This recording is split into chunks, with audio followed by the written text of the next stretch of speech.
Yang galbay dipinjol, kontak darurat Anda ditagih, atau mereka menagih di luar kontak darurat, mereka menyebarkan data. Simain video ini sampai habis, jangan di skip teman-teman. Itu pinjol-pinjol sampah yang berlabel OJK itu harus dikasih pelajaran teman-teman. Kalau memang terbukti nanti mereka menagih kepada kontak darurat Anda, catat nama aplikasinya, berhenti aja bayar gitu loh. Dan sekalian Anda laporkan ke OJK. Walaupun kita tahu laporan ke OJK itu mustahil, nggak ada gunanya gitu loh. Melapor ke OJK itu juga nggak ada fungsinya gitu. Yang jelas kalian catat aja nama aplikasinya, berhenti bayar, udah kayak gitu aja ya. Simak ini.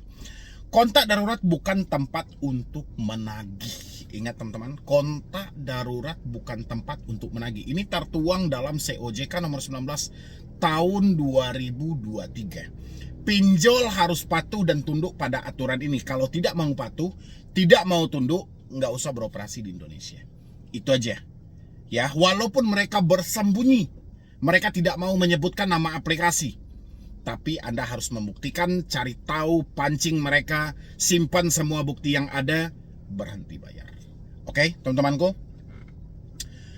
Habis itu lagi di sini,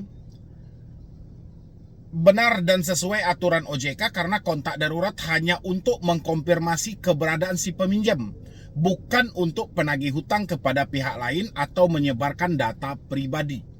Penagihan hanya boleh kepada si debitur, dan jika terjadi pelanggaran penagihan ke kontak darurat atau intimidasi, laporkan ke OJK atau Satgas Waspada Investasi yang mana sekarang berganti namanya menjadi Satgas Pasti. Tetap Anda laporkan kepada OJK, kita ikuti prosedurnya, simpan bukti yang ada, sematkan dalam hati Anda, berhenti bayar selamanya. Apapun aplikasinya, kalau sempat dia menagih ke kontak darurat Anda, berhenti membayar. Ya, simain video ini, kita akan sampai pada mereka penyebaran data sampai ke medsos perusahaan Anda nanti. Oke? Habis itu lagi di sini, aturan penggunaan kontak darurat. Ini teman-teman biar paham ya. Tujuannya hanya untuk memverifikasi keberadaan peminjam ketika peminjam tidak bisa dihubungi, kecuali nomormu itu mati teman-teman semuanya. Ini nomor aktif tetap juga kontak darurat. Ya, bahkan kontak darurat menjadi senjata ampuh untuk kita ditakut-takuti, untuk kita diancam, untuk kita diintimidasi. Kan gila itu. Habis itu persetujuan teman-teman semuanya. Platform pinjol wajib mendapatkan persetujuan eksplisit dan terdokumentasi dari pemilik kontak darurat sebelum menggunakannya. Saya rasa kalau OJK benar-benar seperti yang mereka tulis, hampir semua pinjol tidak mempunyai dokumentasi tentang kontak darurat. Mereka menghubungi satu persatu. Pak, Bu, benar atau tidak? Anda setuju nomor Anda dijadikan sebagai penjamin, sebagai kontak darurat oleh si A. Ya, dan itu didokumentasikan, ada rekamannya, ada rekaman videonya, terserah mau rekaman suara ataupun apa. Ya kan? Saya rasa kalau diaudit satu persatu pinjolnya tentang kontak darurat ini aja sudah salah mereka. Mereka tidak ada minta persetujuan. Jadi asal diberikan orang aja udah cukup gitu loh. Ya kan? Kalau nggak mungkin dong rombongan-rombongan perampok online itu ada. Makanya teman-teman semuanya, ini penting buat Anda. Habis itu larangan, ya. Dilarang menghubungi kontak darurat untuk menagih, mengintimidasi, atau menyebarkan data pribadi peminjam. Jangankan mereka menagih kepada kontak darurat, mereka menyebutkan hutang Anda aja, itu sudah salah. Misalnya mereka sampaikan, tolong sampaikan kepada si A, tolong bayar hutangnya di aplikasi. Salah. Karena fungsinya hanya sebatas mengkonfirmasi, menanyakan keberadaan si debitur. Selamat siang Pak, Ibu. Ya. Karena nomor Anda dijadikan sebagai kontak darurat, saya pengen bertanya, yang bersangkutan di mana ya sekarang? Kalau nantinya yang bersangkutan, yang si kontak darurat bertanya, ada urusan apa ya? Oh, nggak boleh disebutkan. Kami ada perlu, nanti kalau misalnya dia sudah balik, atau misalnya Anda ketemu sama dia nanti, tolong sampaikan, suruh menghubungi kami di nomor ini. Udah sampai di sana. Nggak perlu disampaikan dia berhutang nominalnya segini, nanti suruh dia membayar dan segala macam. Sampah itu, debt collector seperti itu banyak teman-teman. Catat nama aplikasinya, berhenti bayar. Ya, bayangin sama Anda semuanya. Dilarang menghubungi kontak darurat untuk menagih, mengintimidasi, atau menyebarkan data pribadi. Hampir semua pinjol berpegang pada data pribadi, mengintimidasi, bahkan mengadu domba si kontak darurat dengan si nasabahnya langsung. Gila gak ini gila benar teman-temanku. Ya, makanya dari OJK ini harus sungguh-sungguh membenahi hal ini. Saya rasa OJK jangan duduk selalu di kantor gitu loh. Dikit-dikit nanti ada yang viral komprehensi per. Ini rakyat sudah berdarah-darah di bawah. Mereka sudah dirugikan, mereka sudah dimiskinkan. Kalian angkat-angkat kaki duduk gitu loh. Nanti tiba-tiba komprehensi per nyampaikan, wah aturannya sudah jelas. Itu kan banyak tuh konsumen nakal ini segala macam. Ututmu yang ada gitu loh. Kamu nggak periksa pinjolmu dengan jelas kok. Ya kan? Nggak mungkin pinjol bertahun-tahun selalu bermasalah dengan hal yang sama. Penagihan selalu saja bermasalah dengan hal itu. Sebenarnya OJK itu bekerja atau tidak? Ini aturan dibuat buat apa? Buat dilanggar selalu ya? Karena OJK tidak bekerja, makanya semuanya melanggar.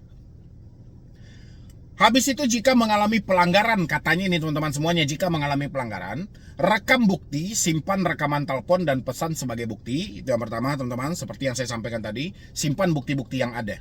Walaupun mereka tidak mau menyebutkan nama aplikasi, cari tahu. Ya, hari itu Anda jatuh tempo apa, Anda sudah tahu, catat nama aplikasinya, berhenti bayar. Itu pesan saya teman-teman, gak ada cerita lagi.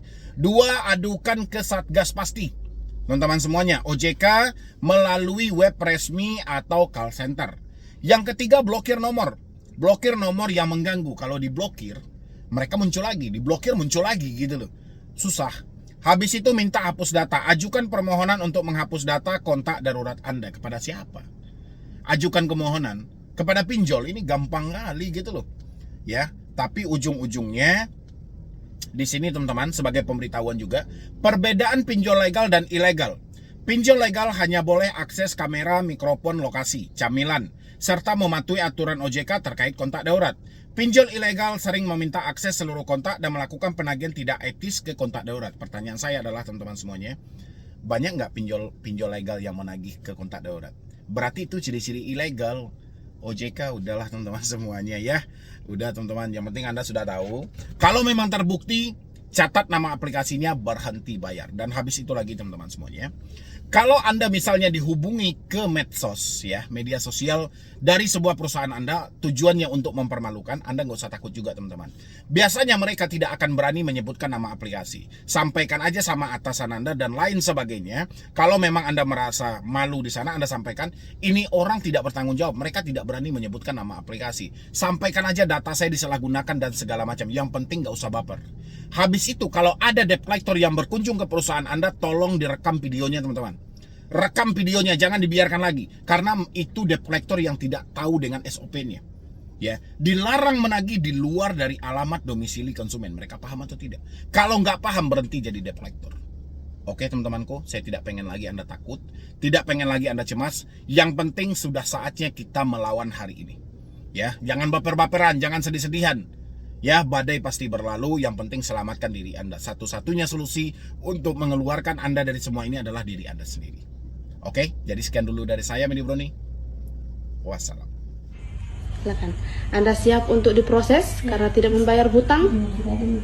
Tidak ada yang bisa Anda jual, jadi harus diproses saja ya. Jadi kita ketemu di kantor polisi saja. Oke. Bicaralah. Siap, Ki?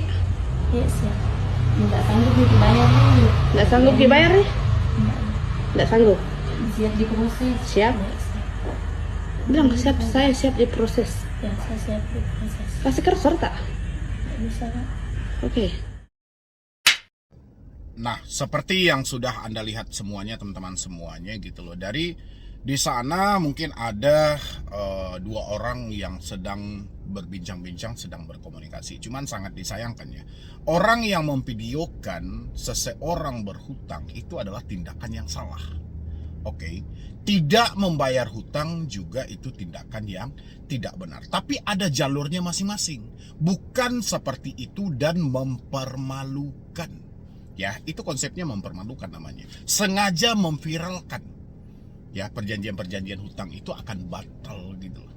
Ya, apalagi sejenis bank-bank plecit, bangke, atau rentenir-rentenir yang tidak jelas. Nah, hari ini teman-teman semuanya, Seperti cuplikan di awal tadi, saya mau jelaskan sama teman-teman semuanya, supaya hal-hal serupa tidak terjadi pada diri Anda dan Anda jangan mau ditekan seperti itu. Ya, kita ini ada batasannya, ada batasan-batasan tertentu. Kita meminjam uang sesuai kesepakatan di awal. Kita meminjam, ya pastinya kita akan membalikkan. Si yang meminjamkan uang pun juga telah memikirkan dengan matang. Ya, kalau seandainya tidak kita balikkan, apa yang terjadi dan segala macam, itu sudah mereka pikirkan konsekuensinya. Kan ada keuntungan timbal balik. Jadi dengan dia memviralkan tadi, apalagi ditambah dengan ancaman, oh kamu mau saya laporkan ke polisi, siap untuk dilaporkan ke polisi, siap untuk diproses, siap untuk segala macam. Hutang piutang itu ranahnya perdata.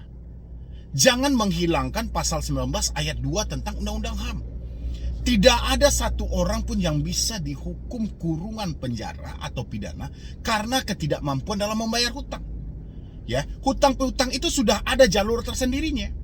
Wan prestasi perdata ajukan. Ya, tapi bukan dengan cara mengancam seperti tadi. Nah, ini buat teman-teman semuanya. Biar ini jadi pelajaran juga buat teman-teman semuanya.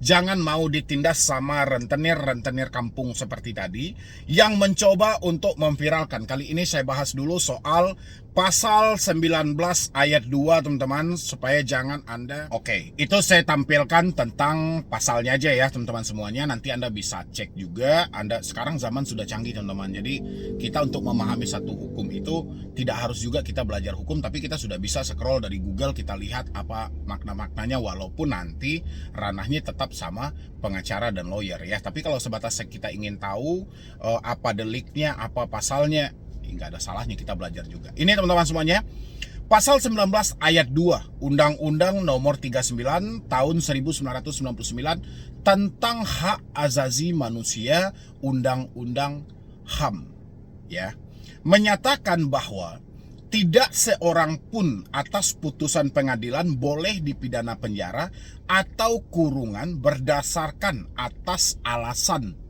ketidakmampuan untuk memenuhi suatu kewajiban dalam perjanjian hutang piutang. Nah, ini mau dihilangkan pasal ini. Sesuai dengan video tadi, dia dengan seenaknya mengancam. Ya, mengancam gitu loh. Kamu siap saya proses. Kamu mau saya laporkan ke pihak kepolisian. Ya, saya sudah mencari tahu informasinya. Kebetulan tadi saya juga sudah mendapatkan, katanya yang bersangkutan menyampaikan itu tetangga saya, dan kebetulan terjadinya di daerah mana tadi tuh, lupa juga saya, yang jelas di daerah bagian Sulawesi gitu loh ya, tetangga saya. Dan dia seban hari ini hanya bisa menangis karena dia sudah tahu video dia viral di mana-mana gitu. Tapi di balik video dia viral di mana-mana itu orang-orang lebih banyak memberikan supportan. Bahkan orang-orang lebih banyak menghujat atau menghakimi orang yang memvideokan, karena yang memvideokan yang salah. Ya, di sini lagi, ini berarti sengketa hutang piutang murni masalah perdata dan tidak bisa dipidana. Meskipun ada laporan ke polisi, kecuali terbukti ada unsur pidana seperti penipuan atau tipu muslihat sejak awal. Nah, ya, peristiwanya akan dikaji gitu loh. Tapi kalau itu murni hutang piutang, dia memberi, dia meminjam tapi tidak mampu membalikkan, ya sudah, tapi dia kan ada itikat baik dan segala macam gitu. Itu akan dipertimbangkan. Jadi teman-teman semuanya, ini kebiasaan terjadi oleh rentenir-rentenir kampung gitu loh. Hanya bermodal kenalan dengan oknum polisi, kenalan dengan oknum pengacara, kenalan dengan... Pokoknya modal mereka ya cuman banyak kenalan dengan oknum-oknum. Sehingga mereka merasa di atas segalanya untuk menindas yang paling kecil. Oke, teman-temanku, jadi buat kedepannya, jangan lagi Anda takut dengan hal-hal itu. Kalau memang Anda mampu, selesaikan berapa pokok yang dijanjikan, selesaikan. Kalau memang Anda tidak mampu untuk membayar bunga atau kelebihan bayarnya, nah Anda bisa diskusikan. Tapi kalau arahnya kepada ancaman, arahnya kepada intimidasi, jangan pernah takut, teman-teman harus melawannya. Oke, Anda diancam kemanapun nggak usah. Oke, kita lanjutkan lagi di sini teman-teman. Intinya dari pasal 19 ayat 2 Undang-Undang HAM, ranah perdata hutang piutang itu adalah ranah perdata. Penyelesaiannya melalui gugatan perdata wan prestasi di pengadilan, bukan di kantor polisi secara pidana. Ya, Kayak gitu ya teman-teman. Ini sebenarnya rentenir-rentenir ini sudah levelnya sudah di atas pelaku usaha jasa keuangan yang berizin di OJK. Sudah lebih dari itu level mereka kayaknya gitu loh. Karena mereka kan bermain putaran di kampung, tapi bunganya luar biasa gitu loh. Ya teman-teman semuanya, kalau Anda ada terikat dengan rentenir, bank keliling segala macam, balikan pokoknya, negosiasi kelebihan bayarnya, bunganya negosiasi. Jangan mau bunganya berlipat ganda, berlipat ganda, berlipat ganda. Yang penting, paling utama adalah selesaikan pokoknya dulu. Ya, nanti kan mereka ada ketidakpuasan tuh, ada ketidakpuasan, ketidakterimaan, mereka akan mengambil salah satu barang di rumahmu. Begitu mereka ambil, di situ Anda laporkan mereka perampasan kalau nggak pencurian. Ya, teman-teman, itu murni itu. Oke, yang penting selesaikan dulu pokoknya. Habis itu teman-teman lagi, bukan pidana. Seorang tidak bisa dipenjara hanya karena tidak mampu membayar hutang. Ini adalah pelanggaran HAM. Ya, tentang hak azazi manusia. Kalau hanya sebatas tidak mampu, dia nggak bisa diapa-apain. Contoh kayak ibu tadi. Walaupun terlepas mampu atau tidak itu sebenarnya orang itu masing-masing ya. Tapi dia kalau memang sudah ada yang tidak ada yang bisa dia jual lagi seperti yang disampaikan, nggak ada yang bisa kamu jual lagi, nggak ada, memang nggak ada, apalagi yang mau dijual gitu loh. Bahkan dia dengan pasrahnya gitu loh, udah nggak tahu lagi, udah kalut gitu loh, udah nggak kalut gitu loh. Kalau dibilangin takut, dia pasti takut, tapi sehabis-habis takut keberanian dia muncul. Ya sudah, saya pasrah, mau laporkan, ya kan. Tapi yang memviralkan kurang ajar gitu loh, ya nggak sih teman-teman. Pengecualian di sini, pidana itu bisa terjadi pengecualian jika dalam kasus hutang piutang ada unsur penipuan, tipu muslihat, atau ada niat jahat sejak awal, misalnya menggunakan identitas palsu atau janji palsu, maka bisa masuk ranah pidana pasal 378. Ya, ada yang dipalsukan, tipu muslihat. Di luar dari itu tidak ada teman-teman. Untuk membuktikan terjadinya pemalsuan, tipu muslihat segala macam, itu polisi akan melakukan penyelidikan. Ya, lebih mendalam dan lebih detail lagi. Gitu loh teman-teman semuanya. Jadi solusinya teman-teman semuanya, kalau misalnya ya Anda berhadapan dengan orang-orang seperti ini, atau teman-teman sendiri yang berprofesi sebagai rentenir, ya, jangan pernah sesekali Anda memviralkan. Kalau sempat Anda memviralkan, arah pidananya bukan kepada si penghutang, tapi kepada si pemberi hutang. Ya, solusi yang paling tepatnya adalah jika ada pihak yang dirugikan, ajukan gugatan wan prestasi ke pengadilan negeri untuk menuntut ganti rugi, bukan pidana penjara. Itu yang paling tepatnya teman-teman semuanya. Sekarang kita masuk kepada konsep yang memviralkan hutang, menyebarluaskan, lebih kepada mempermalukan. Yuk kita bahas juga teman-teman. Nah, ini pesan saya ya buat teman-teman. Kalau ada teman Anda yang berhutang atau Anda memberikan orang hutang tapi dia telat dalam pengembalian, tidak sesuai dengan perjanjian, tiba-tiba Anda merasa sakit hati dan Anda memvideokan, habis itu Anda share ke media sosial, hati-hati teman-teman. Anda bisa kena delik pidana. Ya, ini menyangkut harga diri orang. Anda mempermalukan. Hutang piutang ranahnya perdata, tapi dengan sikap dan cara Anda tadi bisa mengarah ke pidana. Anda dengarkan ini ya. Memviralkan orang berhutang bisa termasuk tindak pidana, terutama jika disertai unsur penghinaan atau pencemaran nama baik yang dapat dijerat dengan pasal pencemaran nama baik KUHP /Undang-Undang ITE baru, atau penghinaan ringan pasal 315 KUHP, pasal 436 Undang-Undang 1 tahun 2023. Karena melanggar hak privasi dan kehormatan seseorang meski faktanya benar. Perbuatan ini bisa menimbulkan konsekuensi hukum serius bagi yang memviralkan, bahkan bisa dipenjara. Jadi disarankan menggunakan jalur hukum resmi seperti somasi untuk menagih hutang. Jangan pernah coba-coba share di videokan seperti di awal video, itu berbahaya. Nanti kalau yang bersangkutan menonton video ini bisa hubungi saya melalui Instagram. Oke, saya pengen tahu kronologisnya seperti apa. Selagi saya masih bisa bantu, saya upayakan untuk membantu supaya permasalahan itu selesai. Ya, hutang-hutangnya kita selesaikan, tapi unsur pidananya tetap harus kita proses. Oke? Habis itu di sini, dasar hukum pencemaran nama baik atau penghinaan pasal 310 KUHP lama pasal 433 Undang-Undang 1 yang terbaru, pasal 27A pasal 45 ayat 4 Undang-Undang ITE baru mengatur pencemaran nama baik melalui media elektronik dengan ancaman pidana penjara atau denda. Ya, ini sudah ada perlindungannya semuanya, sudah jelas. Maka dengan itu teman-temanku, ini poin pentingnya. Bahkan jika faktanya benar, menyebarkan fakta hutang tetap bisa dipidana jika tujuannya mempermalukan dan menggunakan kata-kata yang merendahkan karena melanggar kehormatan. Ya, yang kedua adalah perjanjian memviralkan batal. Perjanjian untuk memviralkan hutang demi mempermalukan dianggap tidak sah, batal demi hukum. Karena tujuannya melanggar hukum sebab yang tidak halal. Oke? Habis itu hindari cara ilegal. Gunakan jalur hukum resmi, somasi pengadilan untuk menagih hutang agar tidak merugikan diri sendiri secara hukum. Jadi kesimpulannya teman-teman semuanya, memviralkan orang yang berhutang berisiko tinggi terkena pidana. Ya, ancamannya luar biasa loh. Makanya kalian belajar dari kasus-kasus pinjol. Debt collector pinjol itu, dia mengancam, memviralkan, mengintimidasi, menyebarluaskan data orang, tapi dia tidak berani menyebutkan nama aplikasi. Lah ini, ya langsung terang-terangan. Gila gak itu? Ya teman-teman semuanya, isi pendapat Anda di dalam kolom komentar. Kalau ada kejadian yang sama juga, jangan mau ditindas. Anda sudah tahu jalurnya seperti apa, sudah tahu konsepnya seperti apa. Yang namanya hutang-hutang ranahnya perdata. Ya, selagi kita belum mampu, kita mau bayar pakai apa. Yang penting kita sudah menunjukkan itikat baik. Tapi kalau mereka memviralkan dengan maksud mempermalukan, merendahkan kita, Anda laporkan ke pihak kepolisian dengan pencemaran nama baik. Itu bisa Anda tuntut dengan Undang-Undang ITE, teman-temanku. Ya, jadi sekian dulu dari saya, Medi Broni. Wassalam. Silakan. Anda siap untuk diproses karena tidak membayar hutang? Tidak ada yang bisa Anda jual, jadi harus diproses saja ya. Jadi kita ketemu di kantor polisi saja. Oke. Bicaralah. Siap Ki?